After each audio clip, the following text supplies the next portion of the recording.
Miss. Hi miss. Hi Shalini, வாங்க. எப்படி இருக்கீங்க ஷாலினி? எங்கள் பொண்ணு பெரிய பொண்ணு ஆயிட்டாங்க. அவங்களுக்கு நல்ல சத்தான ஃபுட்டு எப்படி கொடுக்கணும் நீங்கள்? பெரிய ஆகிட்டாலே எவ்வளோ நாள் ஆகுமா? ஒரு 10 நாள் இருக்குமா? 10 நாள் இருக்கும் மிஸ். ரொம்ப சந்தோஷம். கங்க்ராச்சுலேஷன். காட் பிளஸ் யூமா. பெரிய பிள்ளை ஆகிட்டேன் அப்படின்னா உங்களுக்கு எல்லாருக்குமே தெரியும். அதாவது நாட்டு முட்டை கொடுக்கணும், அப்புறம் கருப்புழுந்து சாப்பிடணும், இதெல்லாம் சாப்பிடணுன்ட்டு.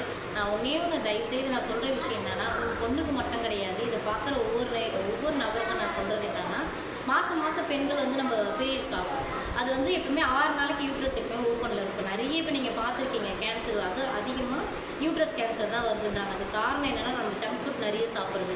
அதனால தான் என்னுடைய பால்டி குழந்தைங்களுக்கே நான் 2 வயசில் சொல்லுவேன், ஜங்க் ஃபுட்டு கொண்டு வரக்கூடாது. இது மாதிரிலாம் சாப்பிட்டீங்கன்னா கெட்டது வந்து நம்ம கெட்ட செல் சாப்பிடக்கூடாதுன்னு எப்பவுமே என் பாலில் குழந்தைங்க சொல்லுவோம். ஒன்லி பருப்பி தான் வரணும், நட்ஸ் தான் வரணும், இந்த மாதிரி க்ரீம் பிஸ்கெட்லாம் சாப்பிடக்கூடாது. 2 வயசில் வந்து நான் நல்ல விஷயத்தை குழந்தைங்களுக்கு விதைச்சேன்னா கண்டிப்பாக அது பெரிய வயசு அந்த பிள்ளைங்க சாப்பிடாது. ஏன்னா இப்போ என்கிட்ட படித்த பிள்ளைங்க ஸ்கூல் போகிறாங்க. எங்கள் மிஸ்ஸு சொல்லியிருக்காங்க, ரேவதி மிஸ்ஸு, நான் இதை சாப்பிடக்கூடாது, அதை சாப்பிடக்கூடாது, சிக்கன் சாப்பிடக்கூடாது, இந்த நல்ல ஃபுட்டுக்குள்ள தான் சாப்பிடணும்னு சொல்லியிருக்காங்க. அதே தான் நான் இப்போ உங்களுக்கும் சொல்கிறது என்னென்னா, இப்போ குழந்தை வந்து பெரிய பொண்ணு ஆகிட்டா அப்படின்னா நெக்ஸ்ட் மந்த்து மென்சஸ் ஆகிடுவா. மென்சஸ் ஆகும்போது அந்த 6 நாளைக்கு யூட்ரஸ் ஓப்பனில் இருக்கும். அப்போல்லாம் என்ன சாப்பிடணும் அப்படின்னா அயன் அதிகமாக எடுத்துக்கணும்.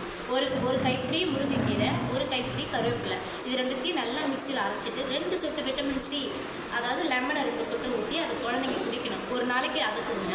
இன்னொரு நாளைக்கு வெறும் வந்து பிளாக் திராட்சை இருக்குவாங்க, அதை பேரிச்சை பழத்தையும் அரைச்சி அதை ஒரு நாளைக்கு கொடுங்க. மறுநாள் காலையில் வந்து எழுந்தவுடனே காலையில் என்ன பண்ணுறீங்க, வெறும் பச்சை பயிர் முளை கட்டி கொடுப்போம், அந்த பயிரை காலையில் கொடுங்க. இதை மாற்றி அந்த 6 நாளைக்கு செஞ்சிங்கன்னா அந்த யூட்ரஸ் வந்து வலுப்பதுன்னு சொல்லுவாங்க.